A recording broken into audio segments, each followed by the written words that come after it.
Welcome to Emerald Downs Weekly right here on NBC Sports Northwest. Looking ahead, looking back, Emerald Downs Thoroughbred Racing. A lively hour, and Joe Withey, along with track president Phil Ziegler and Vince Brun, our director of media relations. Good afternoon, fellas. Hey, Joe. Good to be here. Pinch hitting. Anything going on at Emerald Downs this week? There's a lot going on, but we should explain first. Gary Doherty not on the show this week. He was actually away attending some pretty important business. There he is. Oh, wow. Yeah. Is he smiling? I don't think I'd be smiling if I was that close to that guy. He's smiling. There he is. I think he brokered a deal. He brokered a deal. Hey, well, we do need some celebrities him for and 70s. that other guy that he's kind of taking the place, they both wear glasses. You notice that? Yeah, that's true. Yes. There you He's go. about the right height, too, isn't he?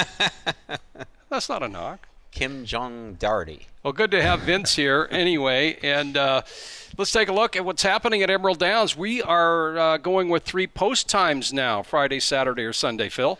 We're trying to confuse you. Yes, Saturday Twilight Racing starts this weekend with 5 o'clock post time, and we think it's going to be great, especially with the weather getting warmer and nicer. We're going to have those beautiful sunsets here. Last race, we probably won't even have to turn on the lights on Saturday with 8 races. Yeah.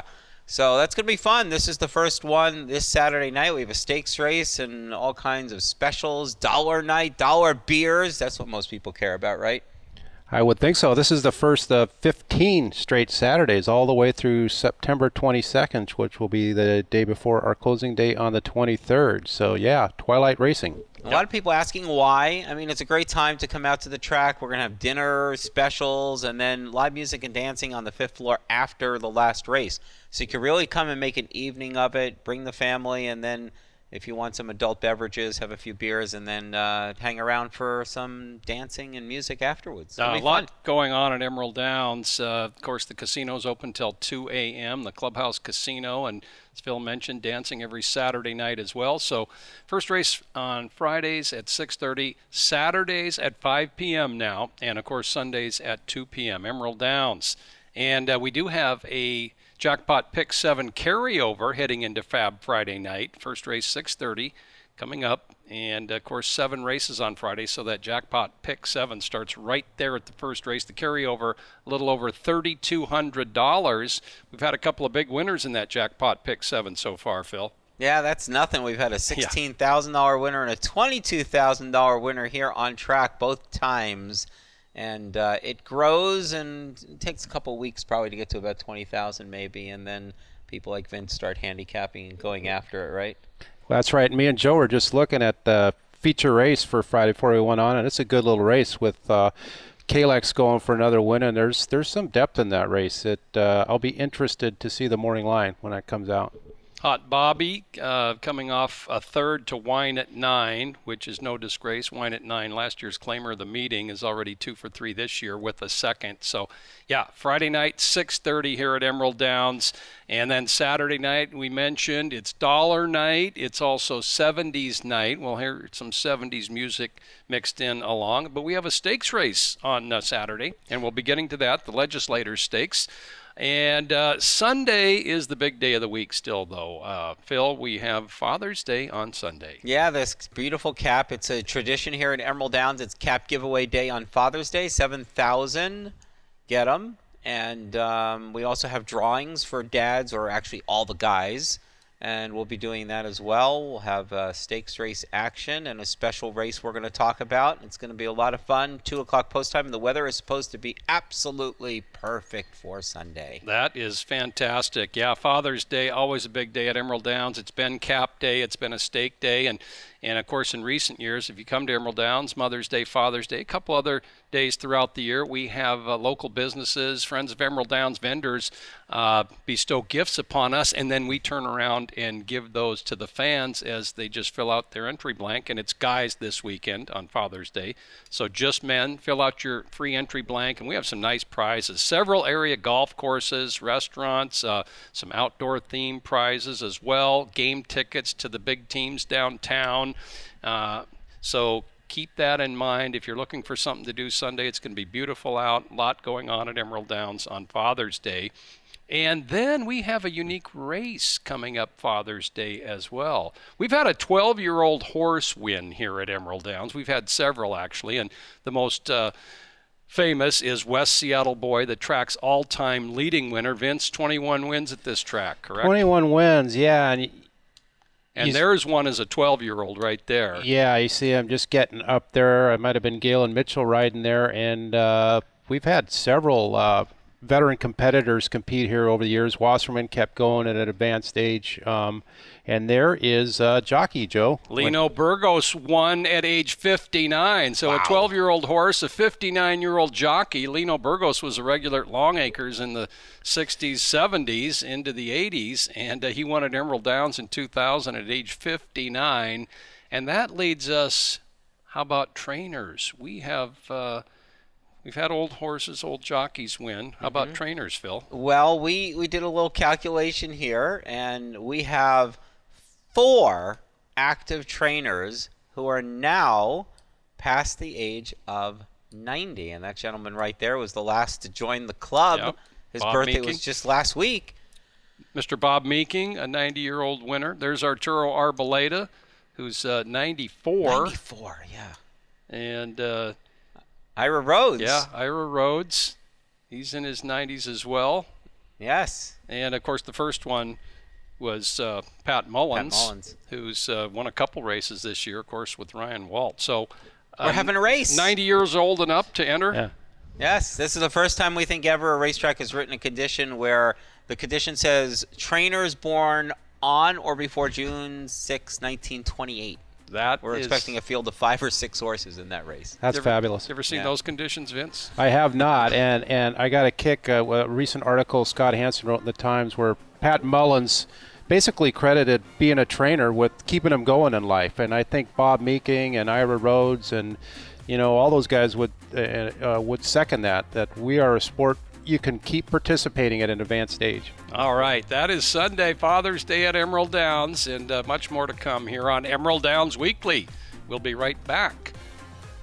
Joe, you going to be here at 90? We've got a few trainers in their 80s, too. You're going to be out on the paddock at 90? Come on. Victor almost has been. He's 88. I could see you doing that. The good Lord willing, of course. Sure. That's you need a couple breaks to get to 90.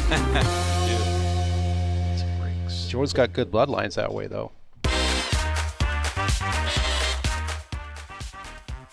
Thanks for joining us on Emerald Downs Weekly every Thursday night at 11 p.m. And you can watch a second edition at 9 a.m. on Friday morning as well. Thanks for being here. Joe Withy, Phil Ziegler, and Vince Brune. And, just a lot going on. Fab Friday nights have been fantastic. And as we mentioned, weather's expected to start getting nice Friday afternoon. That works out timing-wise, doesn't it? Yeah, it's going to be it's getting warm. It'll be nice outside. If you're wondering why we haven't talked about the Muckleshoot Gold Cup yet, we are going to talk about that. That was a dramatic ending to a great weekend here of Indian relay racing, but that's coming up. Let's still talk about what's coming up this weekend and a stakes doubleheader. I think us at Emerald Downs, the Northwest stakes races are very much prominent in the whole racing scene. And Vince, we've got a couple good fields looking at this weekend. We do. We just drew the Washington State Legislator Stakes. Phil mentioned that'll be Saturday night, and that's Invested Prospect coming off that win in the Hastings. She looks pretty tough. Then Alfred Bay, who's won the first 2 filly and mare stakes up at Hastings. Yeah. She's coming down, and she was a stakes winner here as a 3-year-old last year. The interesting thing about that, guys, those look to be on paper the 2 speed horses. Invested Prospect has a ton of early foot, but Alfred Bay's a front runner too. They don't have the same ownership, but they're from the same barn, so that'll be an interesting little subplot. Yeah, Invested Prospect in the Hastings just zipped out of the gate, that big field of 11, and had a nice lead by the opening quarter. And she improved her Emerald Downs sprint record to 6 for 7s. And she has won at 6.5 furlongs as well. Alfred Bay, as Vince mentioned, 1 for 2 here at Emerald Downs, 2 for 2 at Hastings. She's done well in the Northwest. That's going to be a heck of a battle up front in there. And Citizen Kitty's in there, who was our Washington Top older filly or mare. She turned in a pretty good performance last time, a little wide on the turn, but she's back in good form. She'll probably get a little better as the distances get longer.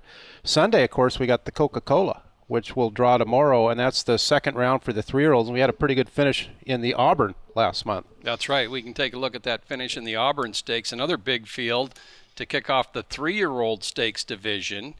And coming down to the finish on the inside there, Vicente's Shadow for Blaine Wright. In the middle, Boundary Bay. And at the wire on the outside, What Was I Thinking? He's now 4 for 4 sprinting.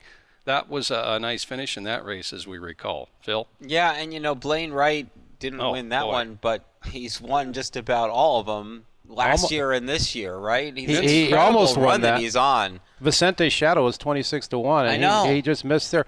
Yeah, in the last 2 years, guys, he's 14 for 37 in stakes at Emerald Downs with $505,000 in purses.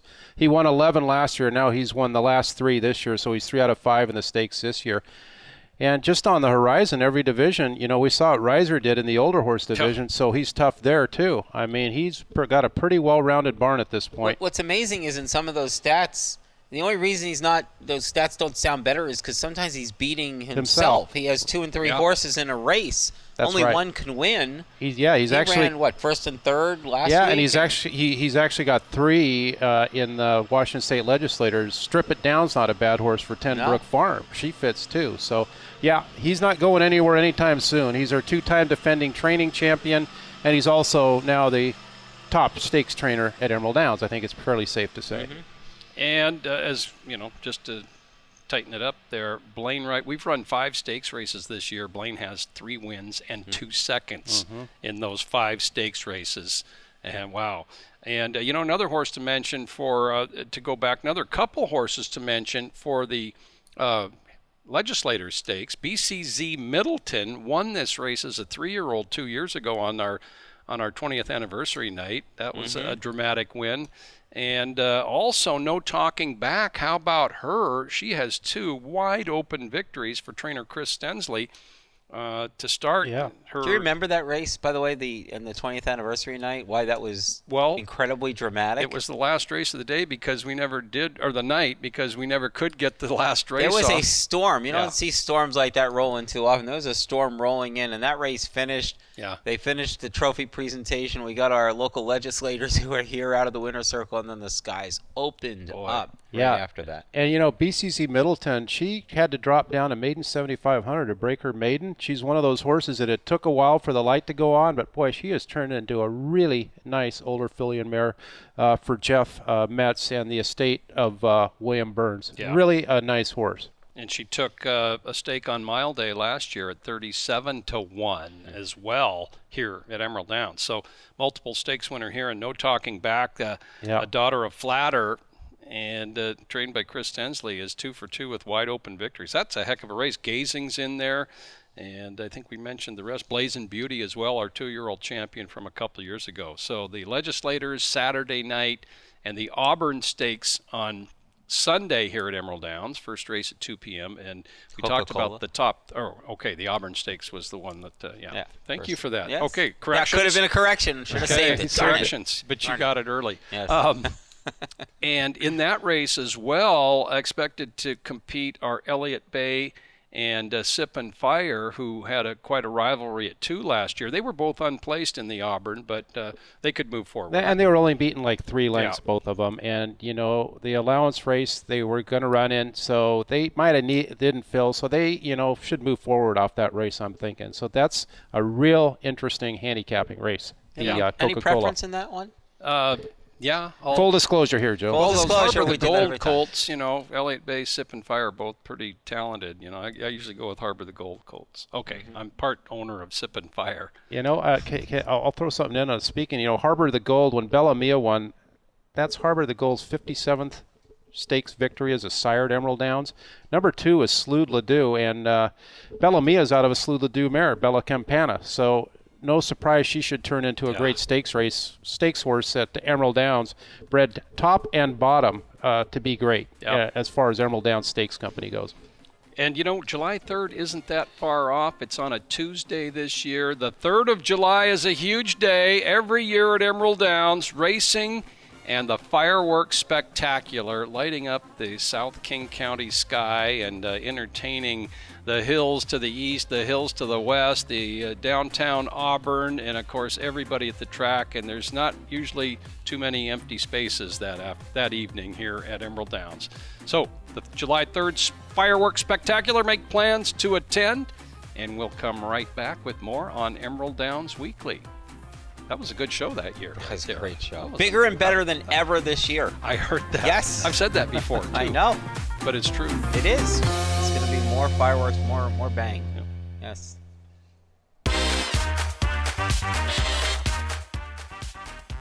Emerald Downs Weekly continues as we took a look at some upcoming events at Emerald Downs. Another busy weekend. Friday night, 6:30. Saturday, 5 p.m. post time, and Sunday at 2. Last week, well, we had a lot of action here at Emerald Downs. Thoroughbred races and the Muckleshoot Gold Cup for the third time at Emerald Downs in our fourth consecutive year with Indian Relay Racing. And just some general comments, Phil.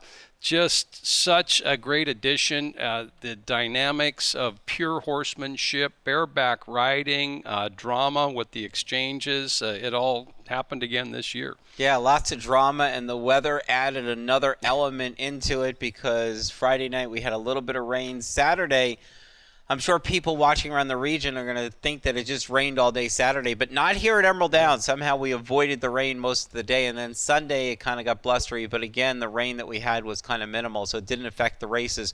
21 teams, 5 states, and 2 provinces were represented. The best teams in the country were here for the Muckleshoot Gold Cup. Great entertainment. It was a fun weekend and a lot of great racing to talk about. Oh, yeah, the entertainment was tremendous, generally after an Indian relay race. But Carlson, who won the first Indian relay event we had here 3 years ago with rider Chaz Racine, and he has really proven himself as he comes home on Friday and Saturday. He won both of his first 2 heats, did Carlson. There's Chaz Racine. He's about 6'3", you know. Look at them legs hanging down there. He's a outstanding athlete. And outstanding horses, too, these teams have. So Carlson was definitely placed in the final on Sunday after those 2 heat victories. But Abrahamson, with Scotty Abrahamson, the rider, they've also done very well here at Emerald Downs from the Colville Nation in Omak over in eastern Washington. As Scotty knows he's going to win easily, and he salutes the crowd, takes a look behind. It got a little close there at the end of that one, didn't it? They haven't measured out, though. It's amazing. So They do. And, again, as you said, 21 teams. And, you know, the Ryan Yellowjohn was just outstanding with the hoop dancing. I mean, that's a cultural tradition. The hoop signifies the circle of life, the earth, the moon, the sun. And he used up to 20 hoops at one time, and he was moving constantly for 10 minutes. I was really impressed by that. Amazing. We had great powwow dancers as well, and of course you mentioned the hoop dance and powwow dancers and the Black Lodge singers, who are nationally known, Grammy Award nominated, won numerous awards. They were here playing the drums all weekend. The drums, added a lot to it was a lot of fun. Yeah, and Nicole Sayama, just an outstanding voice. She sang the national anthem. Elaine Miles of Northern Exposure fame was here. And the autographs, boy, those fellas, they signed a lot of autographs this weekend as well. So just a tremendous weekend. 3 heats on both Friday night and Saturday afternoon, and then the Muckleshoot Gold Cup happened on Sunday, and we had a couple of consolation races, and there's good purse money involved in this too. The $65,000 that the Muckleshoot tribe puts up is great incentive, and they love coming to our large venue as well, Phil. It's called the Big Show, and Indian Relay. So, and I know we're going to look at this championship race, and we'll talk about it after. Yeah, the championship event came after our 9th thoroughbred race on Sunday into the evening, but it was highly anticipated, the Muckleshoot Gold Cup Championship event, and we'll we'll watch the whole race. Let's go to that right now with race callers Gail Skunkcap Jr. and Russell Omac Red Crow. Express, Star School, Abrahamson, Little Badger as they make the way. Carlson has the inside rail. That's Chaz Racine being challenged by Omac Express. That's Tyler Peasley as they make their way. Abrahamson is right there. There's Mountain River and Star School right there. Here comes Little Badger, and Miles Murray is trailing up the rear as they round through the second turn. Ladies and gentlemen, this is an awesome event as we watch as Carlson fans out. Tyler Peasley is right there. Scotty Abrahamson, Star School is there. We're looking at River Road and Miles Murray as he starts to make a move. Now for 6 for young Miles Murray as Tyler Peasley of Omac Express is moving into first as he overtakes Carlson, Chaz Racine. Here comes Scotty Abrahamson, and Star School is right there for 4th. Young Money moves up. There's Little Badger. There's River Road. Who's it going to be as we come to that first exchange? Ladies and gentlemen, this is the best of the best. The 2018 Muckleshoot Gold Cup is coming at you now. Who is it? Who is going to be? Carlson makes the move. There is Chaz Racine, followed by River Road as they are off and running. There's Abrahamson right there. Carlson, Chaz Racine is making a move on that third turn. Look at this. Miles Murray in 4th and Star School. Coming around the final turn, what we call the TP turn. Here comes Carlson Relay. They've been running out front the whole time, ladies and gentlemen. They're being chased down by the pack. Here we come into the TP turn, down the home fire stretch. Scotty Abrahamson is right there. He's making a move. They're going to come flying into the boxes, ladies and gentlemen. Watch out for the exchanges right here. River Road Relay is right there in 3rd. They're coming in. Scott Abraham's got to come all the way to the 6th box. Here we go. There's Young Money as they made it in. River Road, Carlson, Scotty Abrahamson with the break. 1, 2, 3. Watch them go.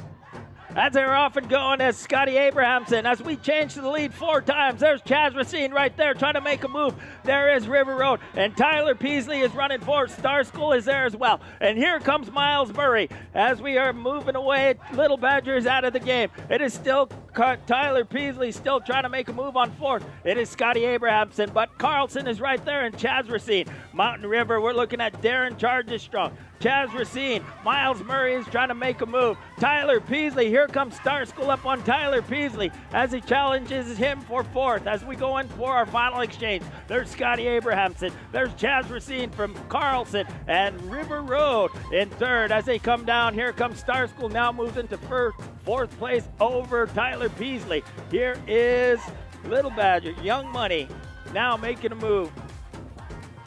There's 3 of the 4 legs in the Muckleshoot Gold Cup Championship. Stay with us on Emerald Downs Weekly. We'll be back with the dramatic finish.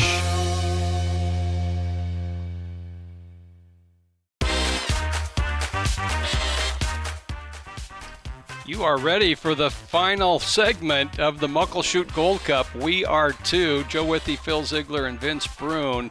The big championship race is in its final leg with 3 teams, Carlson Relay, Abrahamson's, and River Road vying for that title. Let's get to that.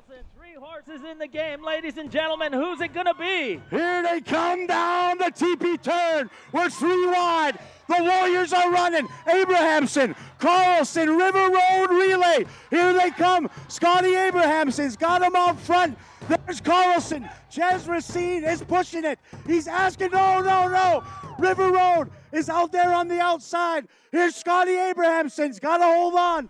River Road is right behind him. They're bearing down. Scotty Abrahamson, Colville, the Gold Cup. Ladies and gentlemen, how about that? Well, Scotty Abrahamson right there, Vince. yeah, obviously a lot happened there in the stretch run. The first thing we want to note, though, is that all the jockeys and all the horses were fine coming out of that. And, guys, that was quite a finish, and there was quite a deliberation afterwards, I understand. Yeah, and Abrahamson on the lead. Here is It's the head-on. Chaz Racine on Carlson. Not a lot of room there. Now he's He tried to go to the outside, and they Clipped. clipped heels. Yeah.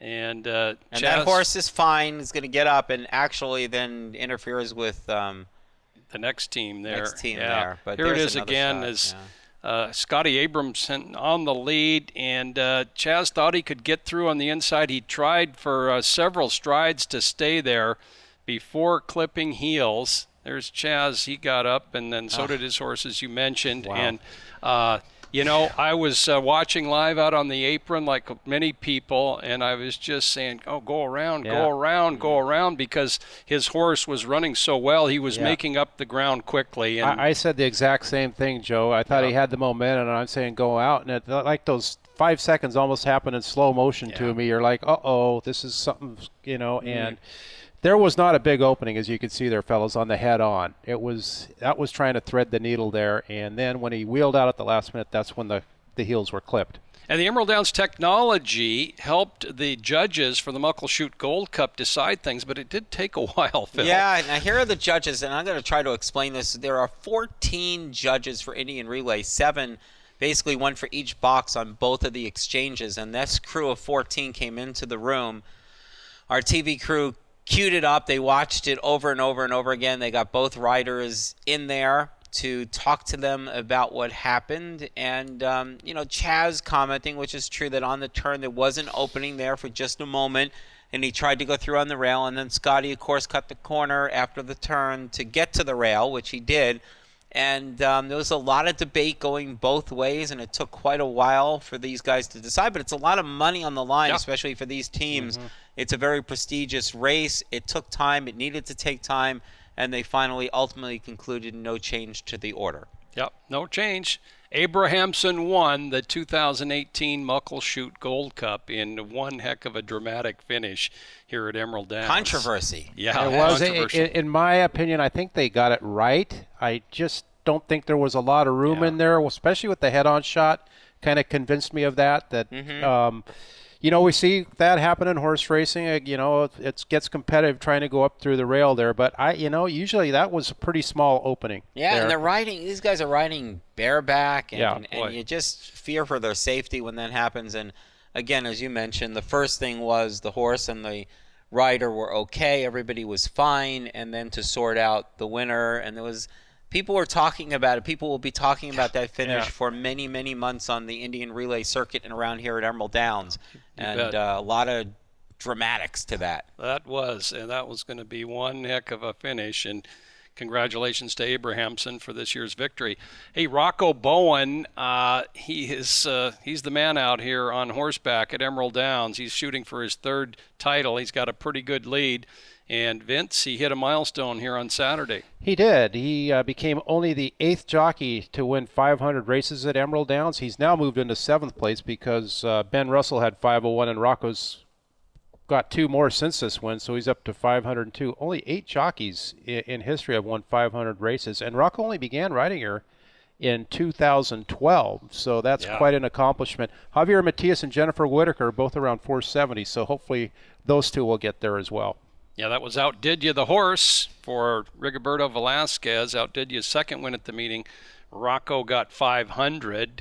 And to kick things off on Friday night, of course, the Muckleshoot Gold Cup started Friday night. But Preston Boyd, who always starts horses over here, he's a member of the Colville tribe from Omak, and he brought 2 horses over on Friday night, Vince, and they both did pretty well. There's Omachi Kid winning under Rocco. And the great one here is Triple G, I believe, and that's owned by Carl Seymour, who's also from the Colville tribe. Yeah, so that was quite a winner's circle, and what a hunch play as Indian Relay Racing got underway. Preston Boyd's been a good horseman, Joe. You know that.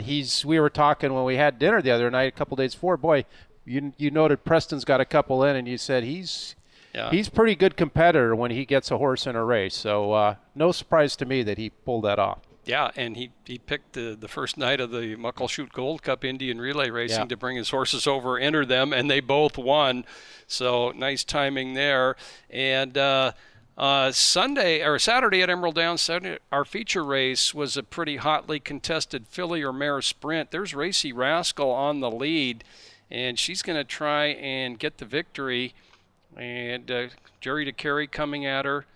Also on the outside was Rocco.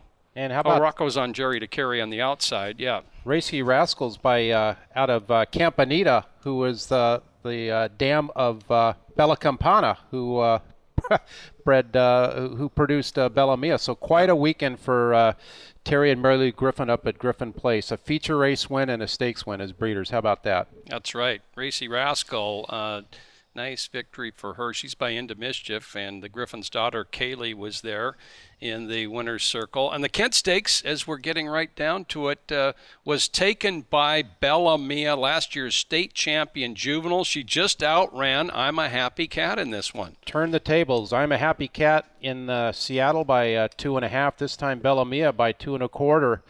As the second choice in the Kent. So a nice win there, and boy, did she earn it. They went 43.92 for the half. That's right. Julian Couton aboard for Blaine Wright. And how about the trivia question? Last week's answer, name an Emerald Downs winning jockey who's won the Belmont Stakes 3 times. Did you get it? There were 2 of them. Gary Stevens has only won 1 race here, but he's an Emerald Downs winning jockey. He won the Belmont 3 times. So did Lafitte Pinkai Jr., who won, I believe it's 15 or 18 races here at Emerald Downs. So 2 answers, and George Peabody from Texas got it right. Texas. He's got a box for 4 at Emerald Downs if he wants to make the trip up. And we'll be right back with more on Emerald Downs Weekly. George listens in Texas. How is he watching the show in Texas? You know, we're going to YouTube? NBC Sports Network. And we're going to have another Belmont winner out here next month. And Julie Crone. Yeah, we'll talk about that, yeah.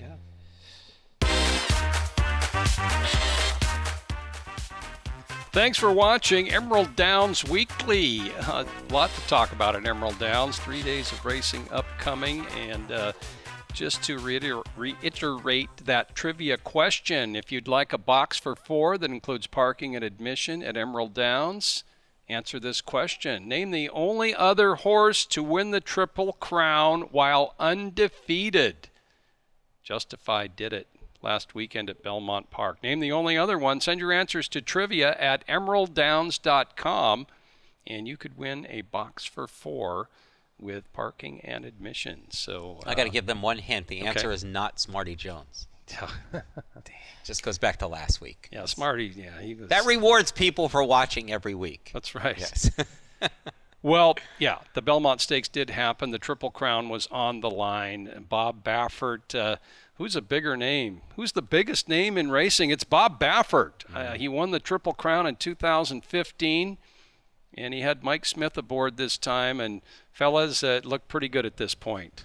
It did, and Mike did a superb job of getting Justify out of the gate and onto the lead. There was a little bit of controversy around the first turn there with Baffert's other horse, Restoring Hope. But every time someone kind of creeped up, he let out another notch, and the horse was just looked like a winner to me the whole way around, guys. It was just in firm control. The New York papers really played that up with the controversy, much like we had controversy here with our Indian Relay. They were comparing that other horse to a offensive lineman. Yeah, well, you know, it is true. Restoring Hope was moved up into the first turn, and the rider was kind of looking around. Hey, is anyone going to come up and try to lap on to Justify? Because if they do, I'm kind of here to see that they don't. But, you know, it was all legal, and, you know, it to me, I don't know, Joe, your thoughts, or Phil, it didn't really affect the outcome of the race that much. I don't think it did. And Restoring Hope, you know, he's entitled to his position on the track, and it wasn't that severe, but it did look like he was in the race for a purpose, that's for sure. But Justify handled everything up front expertly, as he has done every race. He's undefeated. He's a Triple Crown winner, and he is an awesome individual for sure. Mike Smith doled out the fractions, and a little bit quick quarter, but he relaxed him a little bit in the second quarter. He did, and the second and third quarter were key. And just think, 118 days from unraced maiden to Triple Crown winner. Takes a lot to kind of, you know, we're veteran race trackers. It kind of takes a lot for us to really say wow, but that is a wow factor to all involved there. Because everyone thought McKenzie was kind of Bob Baffert's Triple Crown hope going in this year, and justifiably so. He was a very talented 2-year-old and got his 3-year-old year off to a bang. But boy, Justify, it's just it still really hasn't hit me what he's accomplished in such a short period of time. So. Yeah, he justified the hype for sure. But now, of course, we have to deal with the question of, and we have people out here, everybody watching on the big screen, cheering and screaming. I don't know, it didn't seem the same, right? No. It didn't seem the same as American Right. Pharaoh because it had been so many years Yeah. since it had been done. Now, twice in 4 years, the question I have for you guys, next year we get a horse winning the Derby and Preakness. Will people pay attention? Well, it had been 37 years from 1978 to 2015, and that had a certain amount of mystique. But I, became a race fan in the 70s, and gosh, we had Secretariat, we had Seattle Slew, we had Affirmed. It looked like Spectacular Bid was going to do it too until the Belmont, and then we had so many close calls over the years where a horse would win the first two. Bob Baffert, for example, is 5 starters in the Derby have all won the Preakness, and only the last 2 have completed the deal in the Triple Crown. So we've been down the path so many times. So I agree, the edge came off a little bit this time, but it was still quite a day.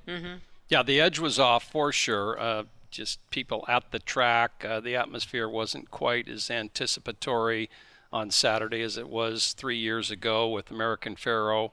And as you mentioned, American Pharaoh broke a door down, just blasted right through it. It seemed impossible after all those near misses. They were talking about changing the Triple Crown. Yeah, exactly. We need another week between the Preakness, between the Derby and Preakness, and now none of that seems to matter. Right? Well, in the 70s, they were actually saying, wow, maybe it's getting to be too easy to win when you had 3 of them in a 5-year span or whatever. But I love it the way it is now. It's a great test. Let's face it, the horses don't run as much as they did back then. So, it kind of makes a little more sense that an unraced horse or a horse that didn't race as a 2-year-old would explode onto the scene a little bit like Justify. So I think it's fine as it is. And, I'll be excited next year if another horse is going for the Triple Crown.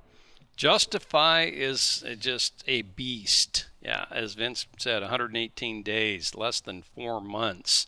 He broke his maiden, and then won the Belmont Stakes to complete the Triple Crown 6 for 6, something Bob Baffert probably could only do. And I read several comments from trainer Chad Brown, who's about half Baffert's age, but has won a lot of big races himself already. He just had glowing platitudes one after the other of Bob Baffert, and we haven't seen a guy like Bob Baffert. And Chad took shots at him with Good Magic, and also with Gronkowski. So, and Justify met the challenge every time. He never really recorded that big blowout win that maybe what people were looking for, but he never like really. Smarty Jones did in the Preakness. Yeah, like Smarty Jones. 11-length win or something like that. But he has been kind of in control of all of his races. Maybe the Preakness, that got a little close at the end, but he's just been in firm control. So I don't think we've gotten to the bottom of how good Justify might be. So that's why I'd like to see him maybe run in the Travers and the Breeders' Cup Classic, because he may have yet another gear still in him there somewhere. I really should have asked you, Triple Crown or Stanley Cup Championship? Because you're a big hockey fan. So. Pretty close. Well, I shouldn't be wearing this Canadians thing. We were an embarrassment this year. But really excited to see, officially maybe Seattle's going to get the team here, the announcement maybe in the next few months. And like you, Phil, I've been with some friends with a deposit on some season tickets. So, yeah, two years from this October, NHL comes to Seattle. It's just nice to see NBA Championship and the Stanley Cup and a Triple Crown kind of all mentioned in the same sentences as far as getting notoriety. So correct. Good for horse racing. Yes, indeed. bet. Yeah, and that is a Montreal Canadiens sweatshirt Vince is wearing right there. It is, and we were bad this year. Okay. So. All right, we'll be back with more on Emerald Downs Weekly. More to talk about. Stay tuned. You guys have won your share of cups. 24 to be exact. Yeah, nothing to complain about. I don't think. Well, it's been 25 years. Yeah, that's all right. Has it really? Yeah. Emerald Downs Weekly right here on NBC Sports Northwest. Thanks for watching. Yeah, a lot to talk about last week and again this weekend at Emerald Downs. A reminder, those post times, 6:30 Friday night, 5 p.m. now on Saturdays.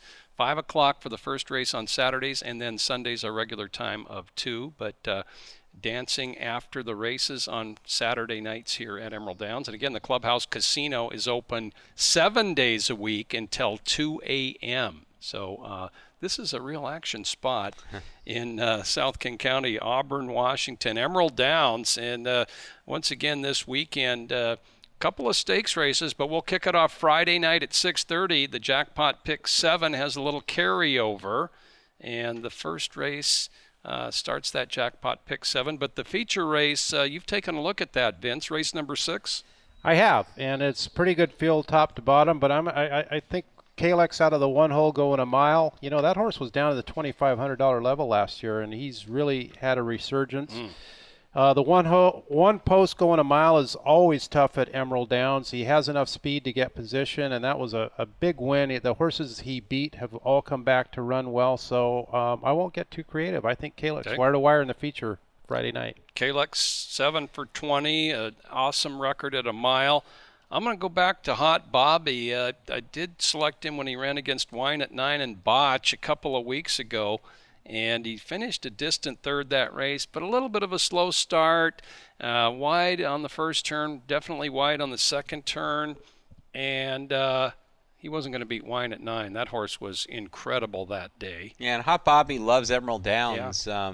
I'm doing the math, 15 out of 20 in the money, and Julian Couton seems to be getting hot just at the right time with these stakes races coming, so I kind of agree with you on that. Okay, Hot Bobby 5-2 on the Rob Rao morning line, Kalex at 2-1.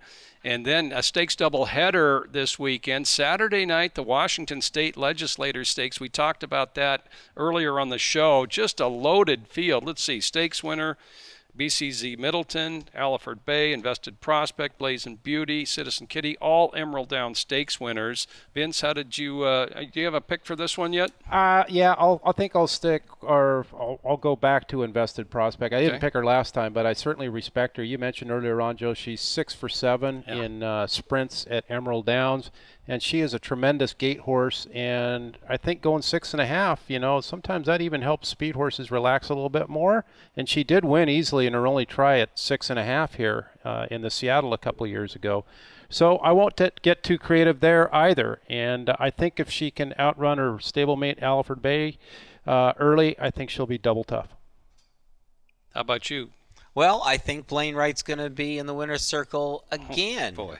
But not with either one of those two horses. Oh, really? I'm going to pick Strip It Down. And Strip It Down is a closer and made up quite a lot of ground in her last race at Hastings. And it's tough to close at Hastings. So maybe here, a little bit more room down the stretch. Maybe a little upset from Blaine Wright. And maybe you'll be asking him, I bet you didn't expect to be here with this one. So we'll see. Maybe he runs 1, 2, 3 in that race. Who knows the way he's going? I'm going to take another closer. I'm going to take No Talking Back, that Chris Stensley filly by Flatter out of Talk to My Lawyer. She is 2 for 2, just wide open victories. I'm going to say the 6.5 with Alliford Bay probably pushing Invested Prospect at some point during the race. I think the 6.5 is going to bring the closers in, as you mentioned.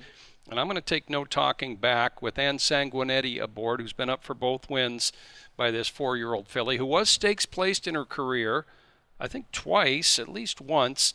And she came into this year as a maiden, but maiden no longer. And we felt after that second win of hers, we'd see her in a stake, and we do this Saturday night. She's certainly on top of her game, and she broke her maiden against winners earlier in the meet and then showed that was no fluke. As you mentioned, Joe, another daylight win. So, she is really, really improving. So I kind of like that pick. And you got long shot Ann on her. So you bet. Yes. We have five wins at 10-1 or higher, or 13-1 or higher already at the meet.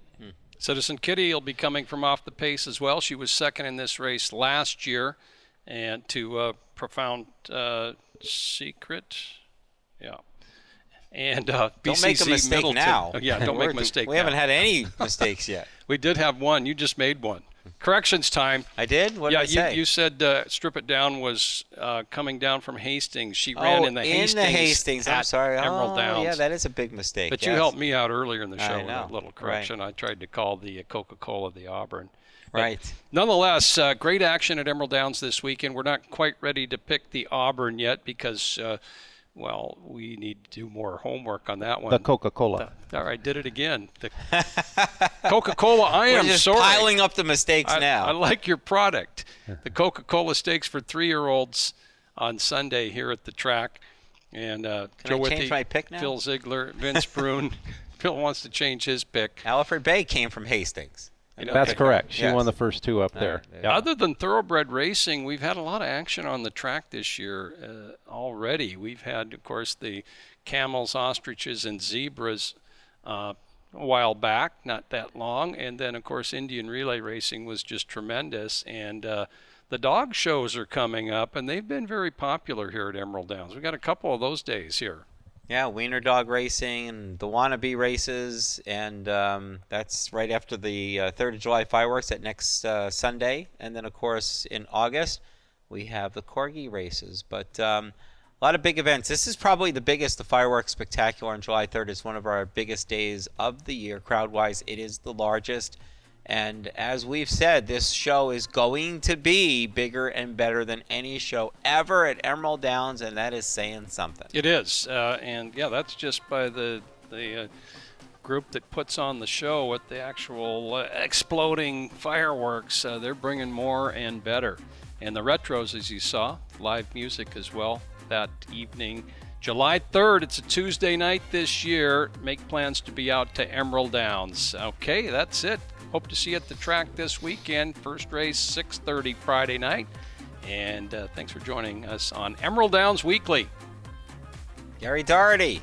We'll be back. Busy negotiating. Kim Jong Doherty. There you go. He's got about the same amount of hair. Not quite.